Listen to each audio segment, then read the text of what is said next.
es un placer tener a Nancy Lorenzi como una de las disertantes. Nancy Lorenzi trabaja activamente en todo lo que es gestión del cambio y la visión, el impacto organizacional que tiene la informática en salud. Nancy tiene muchísima experiencia en todos estos temas, ha sido en un momento también presidenta de IMIA y fue responsable de definir para la IMIA, que es la International Medical Informatics Association, la definición del proyecto a futuro que iba a tener, que ha relanzado la organización. Ella actualmente se encuentra en la Universidad de Vanderbilt, donde dirige diferentes programas educativos, y nos ha visitado cuando hace varios años atrás estuvo por nuestro hospital, así que nos conocen. Para nosotros es un gran honor tenerla acá. Hago un breve comentario, la charla va a ser en inglés. Yo le pedí a Nancy que lo haga lo más despacio posible, igualmente con las diapositivas es muy fácil de seguirla. Y recuerden que pueden hacer todas las preguntas a través de la ventana del chat, que las vamos a hacer al final de la presentación. Las preguntas, si quieren, las pueden hacer tranquilamente en inglés o en castellano, en el idioma que prefieran, y cuando termine la charla de Nancy, yo lo voy a presentar. Así que podemos empezar. Nancy, I already did your presentation, so you can, Adriana will stop sharing the screen. Le pido a Adriana que deje de compartir pantalla, así Nancy puede empezar a compartirla.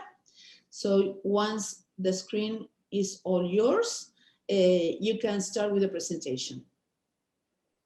Okay. Let's see once Adriana stops sharing her screen. You can. It says that you can share directly. You start sharing screen. Let's see. Okay. There you go. Now you can start sharing your screen.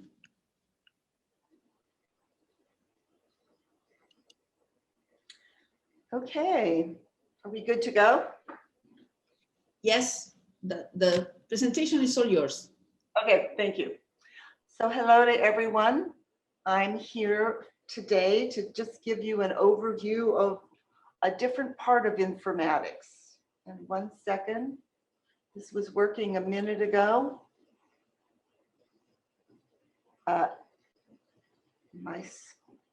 Just a second. My buttons are not working. I don't know why. Okay. So I am in the United States and I'm in Nashville, Tennessee. If any of you like the American country music, maybe Tim McGraw or some of the other artists, this is where the music for the country music starts.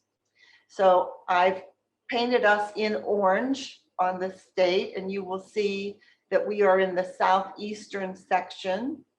And with that, it's definitely a little warmer here than it would be if I were in the far western part of the US. So I'm at Vanderbilt University Medical Center. We have 7 hospitals. We probably see almost 2.5 million outpatients a year. And we have a school of medicine, a school of nursing that is connected to us. So at Vanderbilt, I have 2 roles. I talk with my hands, so it's, I apologize if you see my hands waving around. That means I'm speaking to myself, but I hope you're listening. So I have an academic role, and in the academic role, I focus on education and research, and I'm a professor in biomedical informatics in the School of Medicine, and I'm a clinical professor in the School of Nursing, and this means that I help with the research for the nurses that are interested in nursing informatics. And in this role, I teach in our master's and PhD program, and I really teach about people and organizations and technology. And that's what the talk is about today. And then I have a second role, which is administrative, and it focuses on organizational culture. For this, I work with the head of all of our clinical areas. And remember, we are very big.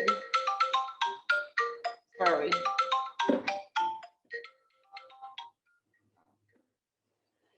My phone is ringing and I apologize. I will let it ring because it's someone I want to talk to and I don't want to hang up on him. So my administrative focus is on strategic change management. And that originally started with bringing technology in to a hospital that didn't really want it. So I was asked to come here in 2000 to help them sort through these issues because I had written several books and talked about the people side of technology. And that side has emerged into helping the organization with culture and how we behave. So today I hope to cover these areas. One is, why do failures occur? And when you listen to what I'm talking about, I would like you to listen for what part is technology and what part is more social, political, and people. And then I want to talk about some of the organizational change realities. I have some key points that each of you will be out there talking about and implementing systems and working with systems that are critical. And then I have 7 principles that are standard across the world. Pastly, I was head of the International Medical Informatics Association, and I would travel to countries around the world. And I heard the same stories, different names, different air products, but the same thing. We have a perfect system, but the users won't use it. And when you drill down and ask them more about that perfect system, it's perfect to them. It is not perfect to the users. So that's what our talk is about today. I looked at failures of health IT. Now I have to tell you that some places, they write up their failures and they publish them. And other places, they hide them and they don't publish them. So finding where the failures occurred was a great challenge. For example, the British are great with publishing issues that go wrong. In the US, we don't like to do that. So I had a harder time finding where they were. So here's some of the failure issues. Now listen for what is technology and what is not. These are documented in the literature. Communication. There was not effective communication about what we were about to do. And there was ineffective listening. We did not listen to what the users wanted. We were trying to change them to meet what the technology could do, as opposed to seeing how we could conform the technology a little more to what the users needed. And there's culture. In the past, I think this is getting better, but I'm not sure. Informatics and information systems departments, and they were so poor that people were just hostile to them. And there was no strategy or ways to say, before we bring this in to the system, we need to work on this attitude or this behavior. There is always in technology implementation an underestimation of complexity. Technology coming in is complex. Bringing it into an organization with all of its different areas makes it more complex. So the impact of people, we think we may know what it is, but it's not always there. And the other reasons for failure is they miss deadlines. I bet each one of you have experienced this will be ready by September, and it's not ready until September next year. And so you lose credibility over time. There is a scope creep. And for those of you in the master's program, you've probably heard this from one of your professors. They don't define what the original goals are. And then someone says, can you add this? Can you add that? What about? And wanting to be nice, the information and informatics people sometimes say yes too often, and then the project changes. More failure. Organization.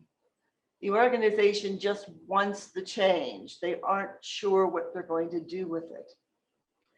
And we know that there's unintended consequences. So sometimes a system goes in and it causes as many or more issues than expected.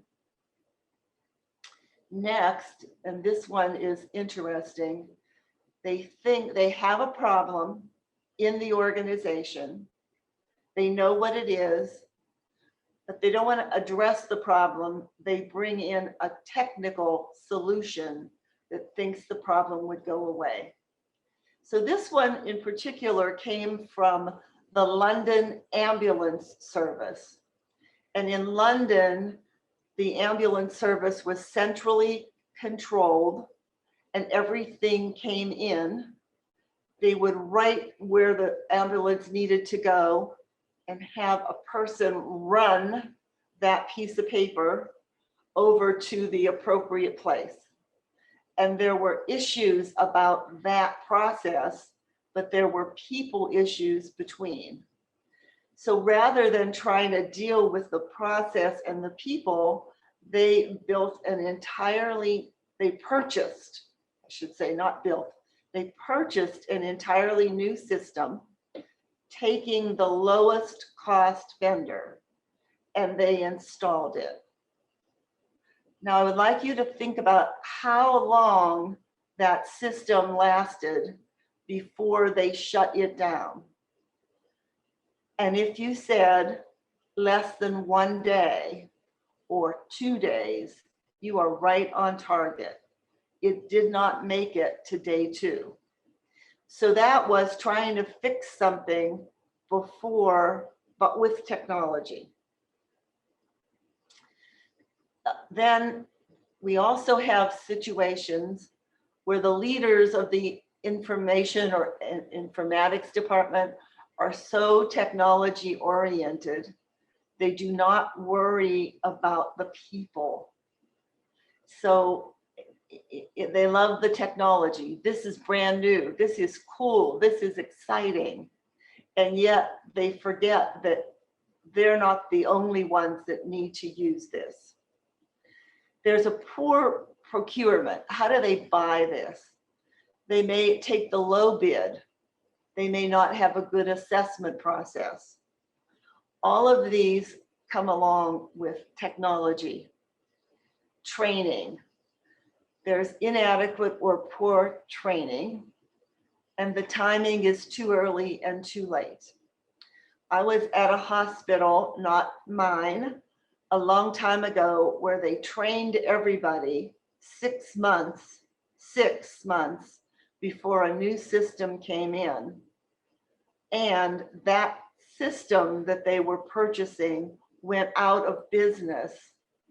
So now they had to try and retrain the people who were not very happy that they had to learn something. And by the way, I don't know about you, but if I learn something 6 months before I have to use it, I can guarantee you I won't be able to use it. We even had that problem at Vanderbilt because we had like 20,000 people to train when Epic came in. So we needed to go through training, and some of the physicians were trained 2 months before Epic went live, they had a playground where they could go in, but these are busy people, so they didn't. And what we found is that those physicians that went into the playground and were ready for the transition were good. Those who didn't go into the playground had a hard time with the transition. But this is a problem when you're training a lot of people for a deadline. Failure, leadership issues. I've seen this many times, and you probably have too. The leader is so emotionally committed to a project, does not have to be technology, but that's what we're talking about now, that they don't hear what people are telling them about that project. Or that leader's time is so overcommitted that they delegate it to someone, but they forget to check up if that someone is doing what they should do. So they isolate themselves. Okay, here's the summary. Communication, culture, underestimation of complexity, scope creep, organizational issues, technology, and training. So from this, where's the percent of the technology problem? It's a small percent of the whole. So I want you to think about this, that when you go to implement something, a new product, a new process, you're dealing with many things that are not directly controlled to that product. Okay. So Dr. Ortega wanted to see if my slides worked. So resistance to change. It doesn't matter where you are or who you are. You are so comfortable with what you have. You've learned it. It's good. You may think you want the new, but there's a lot of resistance that you're going to meet. So what resistance to what? There's resistance to the changers, the people who are actually doing the change, meaning it's that IT department. They're doing it to us again. And so you don't like that. Or there's the frequency of change. It's every month, week, 6 months that there's a new change coming. And you say, but we just got used to the old one. What are we doing now? There's changes in the environment.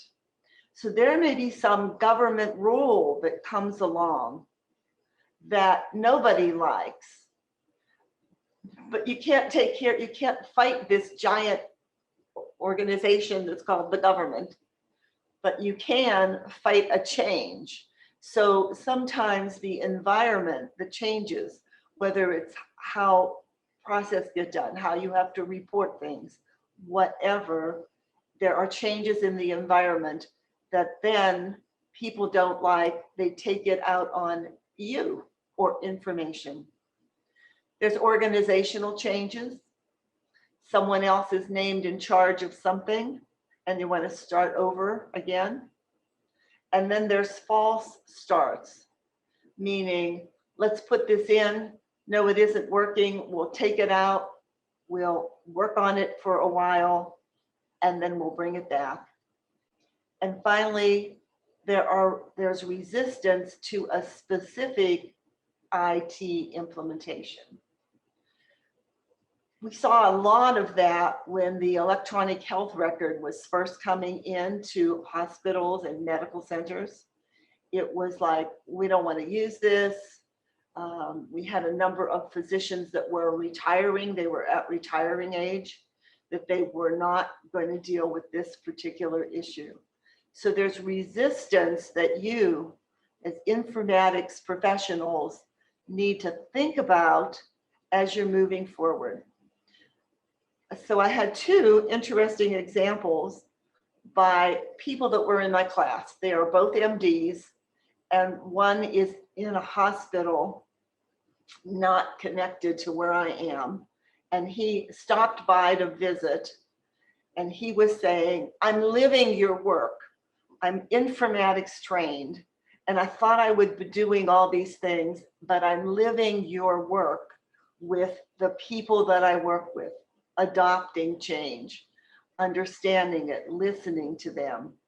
And the second person, who is has multiple roles in an informatics department, including working with the residents who are there for training so they can be in the US board certified, meaning they have extra credentials in informatics, that she was living the book and the changes. And most of her things were trying to push her core, but still dealing with all the people issues.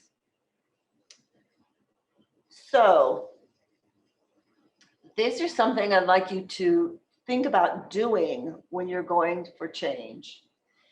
If you're going to go out, it would be really good to try and do either kind of a walk around assessment, or just really studying the organization to look at where the intensity of the change would happen. So this is kind of a normal curve. There are some people that are very positive. They're on the far right side. And there are some people that will always be very negative. It doesn't matter where you are. This is kind of the normal process. So let me show you two examples. This is what we call an implementer's heaven. If I was out there and came to your hospital and find out that people in the past had a very good experience with something new technology that comes into their organization, look at the size of the people at the very right side, very positive. And the negatives, they will always be there, but they're low. So this is an implementer's heaven. If you have this situation, you have lots of flexibility for how you will implement in your area. Now, while we also have heaven, we also have an implementer's hell. And this is based upon the sins of the past. What do I mean? Boy, you put in a system, I was going to say crappy system, but I think that's too much of US. You put in a very poor system and they don't forget. They do not forget this poor system that they had to use, even if it was taken out. So the key when you're dealing with the people issues is to really look at what you might find for resistance to change.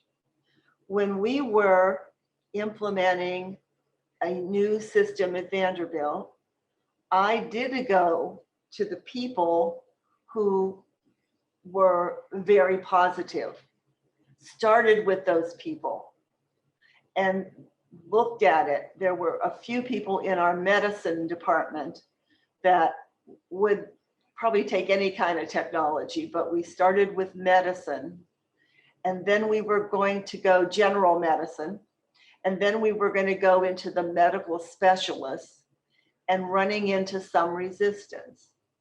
So what I did was I said, who is the grumpiest, the most negative person you have about change, and I would like to talk to that person. And it was a hypertension specialist. And I said to him, what if we give you 4 or 5 computers and have you and your group play, I use that word, with this technology? And he said, okay. So what we did is we gave it to him, And then he liked it, which was wonderful. So when we went into other parts of medical specialists,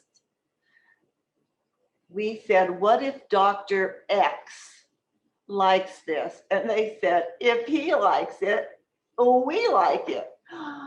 Okay, so he liked it and he came and talked to them so we could go into medical specialists. I call this a foxhole by foxhole, as if you're in a battle to implement. Once we made it through medical specialists, then we could go through the rest of the organization. But the key was knowing where resistance was coming and strategizing where it is. For this one, you almost need to figure out what the problem is beyond technology. Because if this is your system and your organization and a poor technology was implemented in the past, why was it? What happened to it? Those are all the organizational issues. Here's some realities. I'm going to try, I may speed up a little bit because I do want to stay on time. So organizational realities. How healthcare organizations are organized based on how they always been organized. And then, but how could they be? They're going to change. Something's going to happen that will make that change. How we do business in the future will change regardless of the technology. So technology is the driver. People, maybe it's government regulations, maybe it's the new head of the hospital, maybe it's something else, but business will change. And technology is the enabler of the change. It doesn't necessarily cause the change. So technology is not the cause, or will it solve other organizational problems? And sometimes you get caught in the middle of these problems, and your role is to sort out what to do.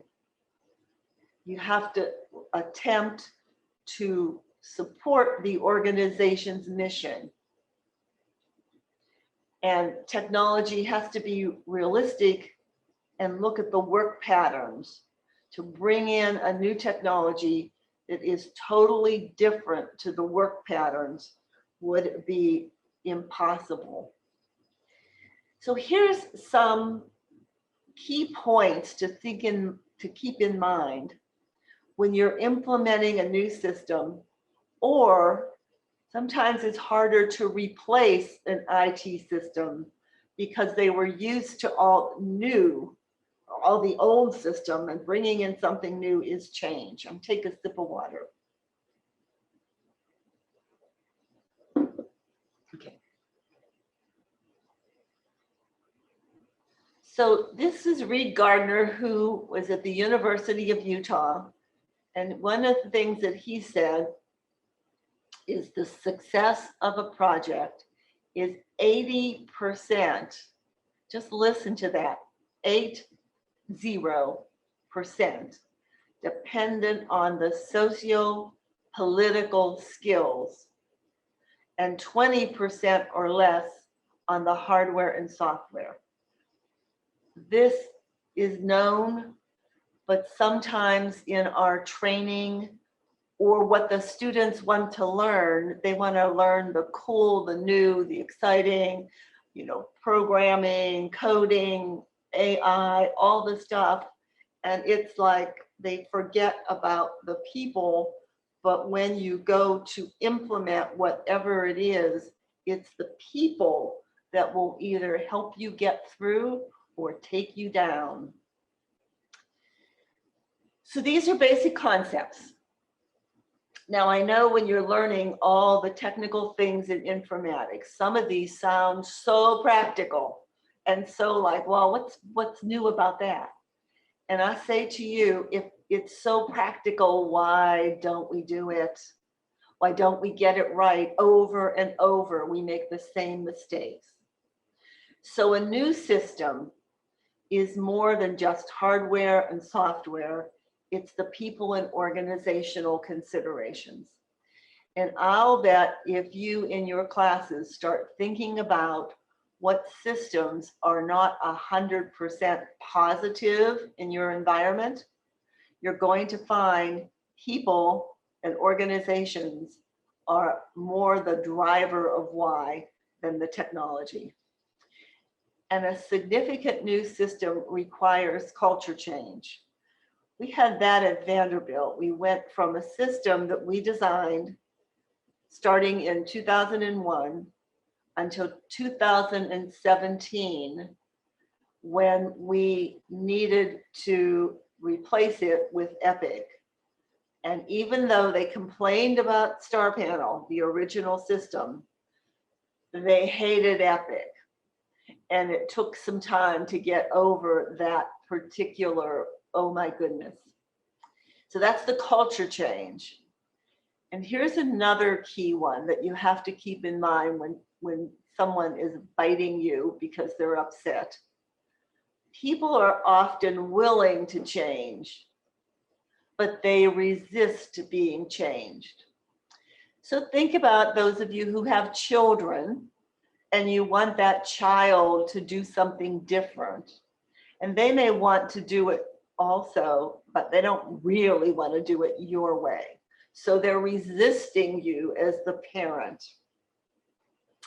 Not all of our users act like children, but we know some do. Okay. When it comes to implementation, we are still learning a lot.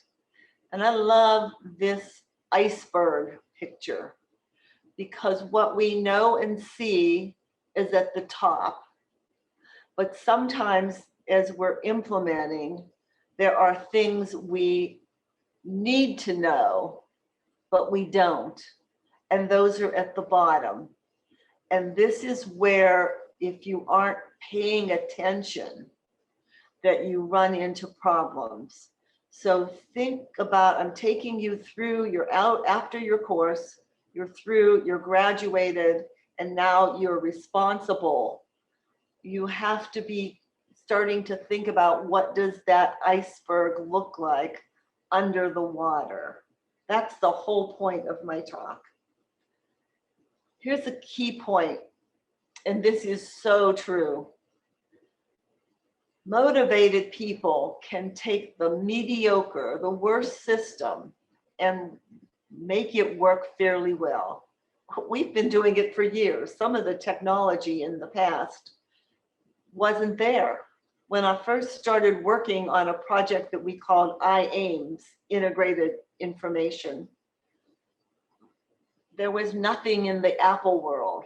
There was nothing in the technology world that resembles anything today. So the technology wasn't there and we had a hard time. But when systems started coming on, they were using the hardware. I'm not talking about software, I'm talking about hardware that didn't fit in those intuitive ways that end users would like them to be. So those who are motivated to like the system, to have the system help, will make it work. Those who are unmotivated can take the most technically excellent system and make it fail. I will be willing to bet that if you talk about this in your class, you might find some examples in your area. Here's another key point. When you go to implement a new system or product, it often surfaces issues in the organization that you didn't know. And maybe somebody knew. It goes to the iceberg. These might be iceberg, the bottom of the iceberg. There are technical systems surface existing organization and people problems that the organization has not dealt with. So you have to try and deal with these problems before you bring in a system. What you don't need is to have a system blamed for these problems. And you bet they will do that. Had an example of one hospital that was in the Kaiser Permanente chain in the US, and they're primarily in California. They brought in a system for pharmacy, and they put it in one hospital. And that system was chosen by people in charge. And the pharmacists and the nurses and the physicians and others hated that system, and they had to take it out. Now, at the same time, the person who was in charge of the health informatics group needed to put in a system for pharmacy in another hospital. And for that, he decided to take a more people approach by bringing in the pharmacists, not just the chief pharmacist, but others that were working day to day with the users. And they went through a process to select a system. Guess what? They picked the very same system that the first hospital had taken out. And they could actually, since they still own that system, they could just migrate it over to the second hospital. And what was the only difference? The only difference was involvement of people in that decision, knowing what it would work versus handing it down from, I call it on high. So what I'm trying to talk about here is, do not let the technical system be blamed for problems that are organizational. That first pharmacy system, there was nothing wrong with it. It was an organizational issue, but they blamed that awful system. The second hospital had the people involved, and they loved their pharmacy system.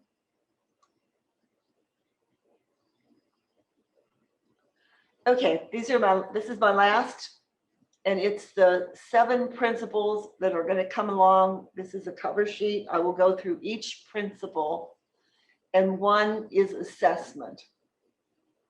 I don't care where you are in the world. You have to assess what is and is not working, either before you design or before you implement. You have to look at the systems that are needed before making changes. You have to document workflow. And I think in healthcare, there are as many workflows as there are people in an organization, but that's being a little negative. We have some standard workflows that each group modifies. And you need to look at what's happening for the ambulatory outpatient area, pre, during, and after. And what about inpatient workflows? So one principle for success is be good at assessing. Another principle is to enable the environment. You have the executive leaders need to be committed to the project. They do not need to pat you on the head, say, that's a good idea, go do it, and don't bother me. If they're not in the game, you're going to have problems. You have to consider the importance of culture. What's the strong infrastructure for this whole system that you're putting in? How do people call in? How do you find out about problems? What are the support mechanisms?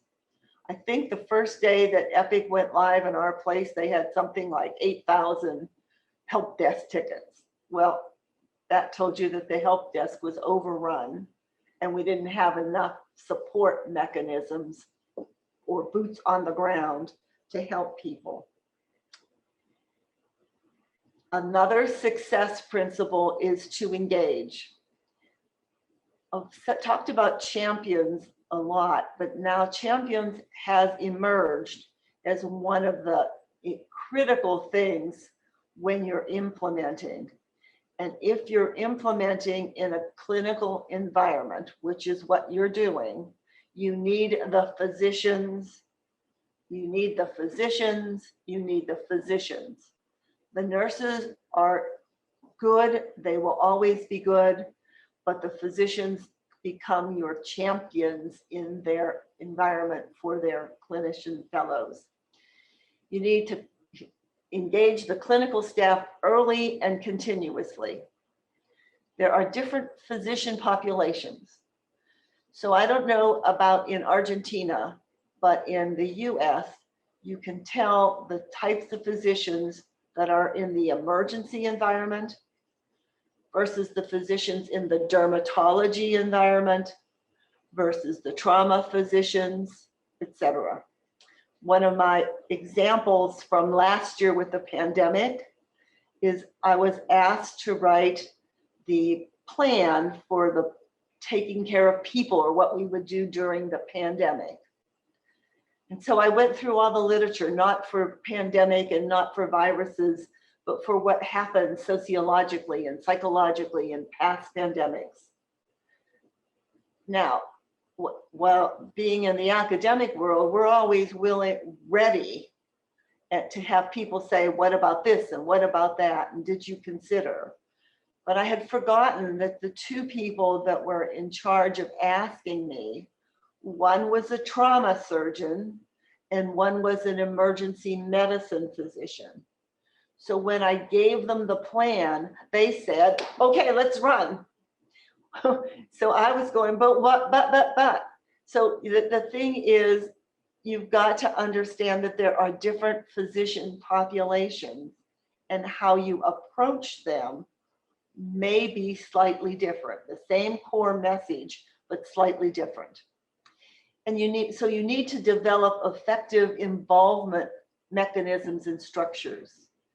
There may be some rewards and compensation. Now, compensation may or may not be money. It could be who knows what, an afternoon off, something. So you have to keep up and craft this relationship with the group. Okay, involvement. I love involvement. This is my thing. I've been working at home, and so anytime somebody comes in, I sort of talk their ear off. You have to prepare the staff for change, and organizations are routinely poor. You think by sending out messages, this epic is coming, it's going to be here, okay. But it doesn't actually fully prepare them. They know it's here. They know it at the intellectual level. They haven't internalized it at what you might call the gut level. You haven't internalized it. So you have to really start talking about not that epic is coming or you have a new go live date, but what's the vision and what's the implications? And you maintain regular communications. You have to seek opportunities to involve multiple people at times, all through these different areas, from what you're conceptualizing what you're going to do, to feedback and evaluation. And excuse me.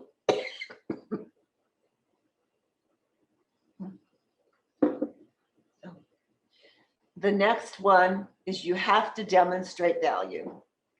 One of the research things we found out a long time ago about physicians and physicians adopting technology, that if you could prove to them that this technology would have a value to them improving patient care and patient outcomes, they would more readily adopt it. So you need to understand what their workflow is. You need to get the right solutions for safety, quality, but value. What is the value for the physicians? Some physicians under the Epic world feel that their value isn't there because now they're entering more things, but they do love it. And I stress the word love, that they can now get information from patients that might have been to different hospitals that have the same system. And there is one of the areas is to reach and teach. So you have to go out and tell the story, and you're telling your story. You get a story to tell. You have targeted messages. You make house calls. What do I mean by that? Is you take trips around the organization. When we brought in Epic into Vanderbilt, we picked 12 sites that we studied during Go Live Day, 2 weeks, 1 month, and then we went 3 months, 6 months, 9 months, 12 months to look at how this is. So not only were we studying, we were really going out there to find out what was happening and using some of that to make some changes in where things were going. Okay, leverage knowledge. There are some, it's physicians and staff that buy into that system absolutely instantly. Those are the people that you want to spread the word of success. Remember my hypertension physician? We would have had a harder time implementing our EHR in the medical specialist group if we didn't have somebody that spread the word of success. And you have to recognize clinical adopters. And this cycle just keeps continuing. You repeat the cycle of involvement and communication. Okay, here is what I tell everybody is your basic strategy when you're implementing. You know your system, but it's not the only thing you do. You must involve and communicate. And that goes over and over and over. And if that doesn't work, you have to communicate and involve. So this is a simple sentence, but I want to read it carefully. We want the new system to be ours. It's our new system. It's not a your system or my system or, heaven forbid, their system. This is our system. If you get to this point, you have been successful. So this is my email address. I tell everybody my door is open. If you have questions or comments or feedback, please send me a note. I've appreciated being here. And I don't know if there's any questions. I thought I'd leave some time that we could ask questions. Yes. Thank you very much, Nancy, for your excellent talk, how you address all the different issues related to change management and how our organization works, especially a healthcare organization. And we have some questions that are, if you can start sharing your screen. Okay. Stop sharing your screen, have all the other people present.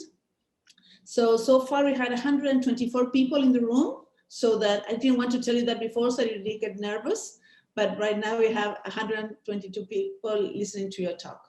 Wait, the first question is from Juan Pedro Alvarez, and he's asking, which strategy would you suggest to inspire IT implementation / use amongst healthcare professionals involved in critical areas like ICU or pediatric intensive care?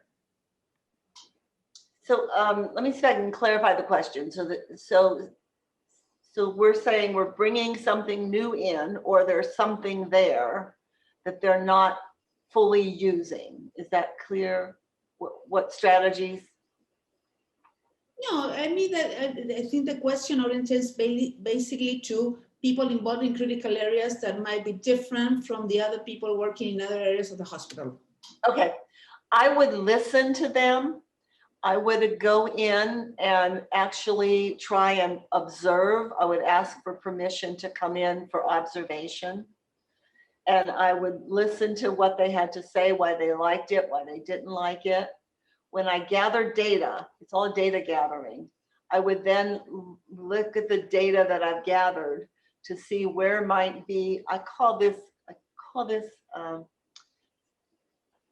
say what I call it, and then you can translate. I call this a loose brick. So picture a wall that's made out of bricks. And if there's one brick in the middle of the wall that is loose and you can pull it out, you've weakened the wall. So if there's resistance and I can pull out, I can find out what those points are and pull them out and fix them, the wall of resistance will crumble. So this is, for me, I would go out into, I would find first a champion or someone in the critical care area who would help me, be my partner. Say Nancy's coming in to help us look at what we're doing or to listen to us. I'm not coming in to make changes, I'm just coming in to gather data. So with that person as my partner in getting this, I would have data. And then if I could pull out 2 or 3 bricks that would be their resistance to fix, then the wall crumbles more easily. It's an excellent analogy, the loose brick. I just love it. So it's really good, a good example of how you understand. Usually when you just talk to people and people feel they are listened, people just, you know, release all the resistance in many ways. Others not, because they find you as a danger, but it's a really great example. We have another question from Juan Marcos Descalzo. And first he wants to thank you very much for your time and your presentation. And what he's asking is, do you believe organizations constantly underestimate the complexity of a health informatics implementation while overestimating the benefits and solutions it would bring on the short term? Oh, he's right on target. Yes. And he continues his question saying, could we as health informaticians do a better job when managing these expectations with management and decision makers, you know, with a higher level of management?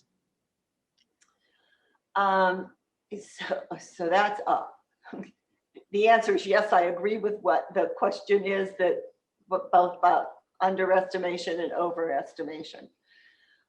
How to change it also comes back to who's in charge of that organization. One of the both disadvantages and advantages of buying technology now, buying hospital EHRs, is they're so darned expensive that if nothing else grabs the attention of the higher leaders, it's needing to pay a lot of money. So that's one thing that gets more attention, but they want it to be a miracle. So it's almost like who again, I go back to who has the ear of those senior leaders and the respect. So you have to build respect that they can go and say, you know, this isn't going to work. I mean, and you have to have the courage to do that, because if you work in that organization and you're here and your leader is up here, then you're going to feel really uncomfortable there. So that's why getting the helpers, the others, to say what to do. So I often use the chief medical officer or the chief nursing officer to help me if I'm going out into the hospital to see where things are. So again, another US thing, you're not the Lone Ranger. You're not the person by yourself to go out there. You need your group that's going to put you together to help you make those changes. And the other thing, probably harder to hear than to say, is it's not a miracle. So when you get those and you start working with the senior leaders, there's not a miracle going to happen that they're going to understand it. You're going to get change in smaller and small pieces, but that's how change is made. It's not made, it's made in tinier pieces rather than giant pieces. Good, thank you. Another question that we have from Pablo Matias Serrando is, do you think there are certain healthcare professional profiles that are less resistant to change?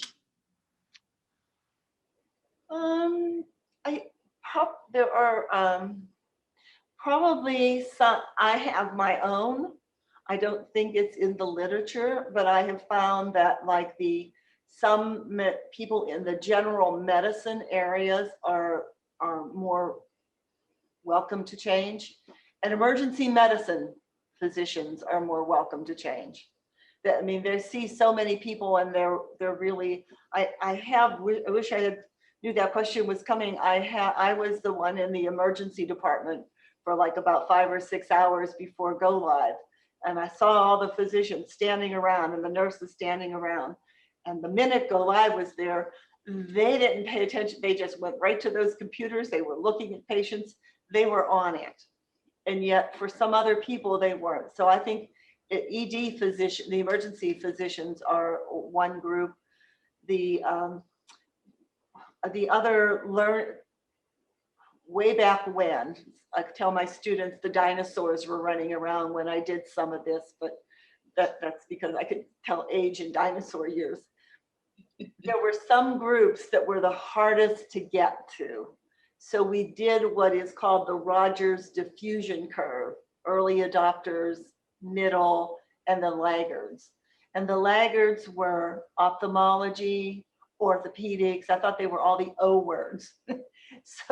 So we staged implementing by our projection of where we would run into resistance. And we were right about ophthalmology and orthopedics. They were the most resistant. I remember sitting in a meeting when we were trying to bring in technology into orthopedics, and it was 4 or 5 of us, and right between 2 were the radiologist and the orthopedic physician, and they actually were going back and forth where we finally made a breakthrough through the spine clinic, but it wasn't easy.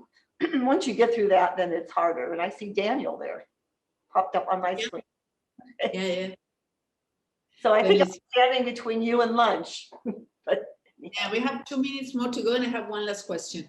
Okay. It says, based on your experience on how to handle, change, manage change resistance, what have you find have been the worst implications that you have faced during any transition? Oh, now you want me to disclose secrets? What you can tell us, what you can say openly in public. No, I'm just probably what is the worst? There have been some really hard ones. I'm trying to, how about if I just pick one rather than the worst? I'm not sure if this is the worst or not, but basically going in, doing a ton of work, having people tell you, yes, that's wonderful. And then when something didn't go right, be really upset without thinking about all the pre-work. So that's why I think I probably overemphasized to this group the importance of teamwork, to have a partner team to go in and help you so that you're not the only one there.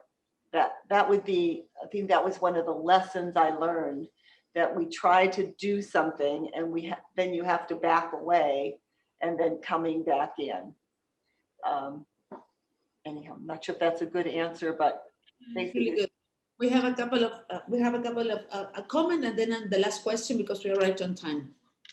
The comment is, should we stop proposing new health IT system as solutions, since many persons mistake this as a miracle cure to a problem, when in reality they're just tools to facilitate the process and the enhancement and the importance of what you're currently doing. Health IT without good processes don't give a payout. That is one of the reflections that we have. And then we have one of the panel, one saying that when you work in the public health system in Argentina, remember when I gave you a talk to the students, I presented that we have different, there's a kind of a puzzle between all the healthcare systems we have in the country. When you work in the public arena, sometimes you have to implement an EHR in clinics that they don't have the proper infrastructure, like maybe a heat system, for the rooms, or construction issues, like the building is not. So one of the issues is that the users, they don't think the EHR was necessary because it's not a priority. How do you manage change when you don't have governance over those issues that are outside of what you can handle? Yes, well, if that were the case, I would be a billionaire if I could answer that. But I love the comments because you're right. We sell IT as a solution, and it's not. It's a way to partner with. But when you're dealing with bringing in technology to places that aren't ready, and they're not going to see this as helpful at all. So if they need basic medical supplies and you're not providing medical supplies, but you're giving them a computer, they think that thing is totally useless. So I think one of the things today is the whole wireless networks, that you may not need buildings and things. And so I reviewed an article about physicians, I think it was in Uruguay, that were using WhatsApp and the WhatsApp to communicate. And so they were getting a lot of things through that mechanism. So I don't know, those are hard issues that the person is dealing with. There's no easy way around it.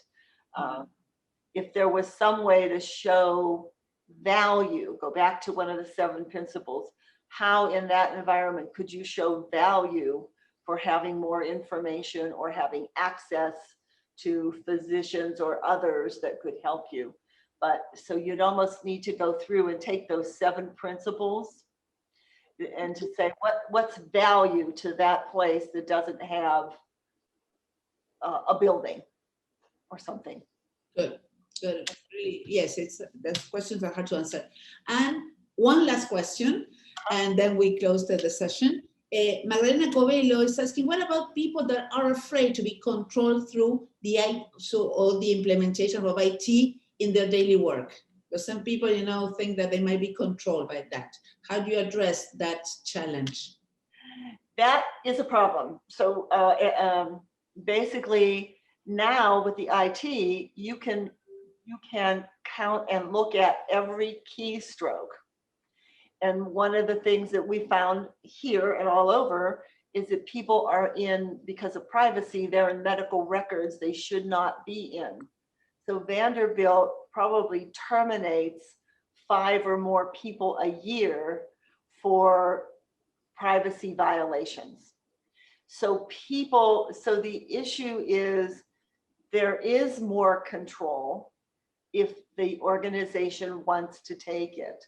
The key would be that you're using this system to help people and for care for the people, not to find out what's wrong with your neighbor. So the issue is, yes, people get worried. I'm sort of a privacy nut. I don't like Facebook because I don't want anybody to know what I'm doing. I'm probably the most boring person in the world. So it's just how your attitude is. And so if that's your attitude, I'm really nervous about this.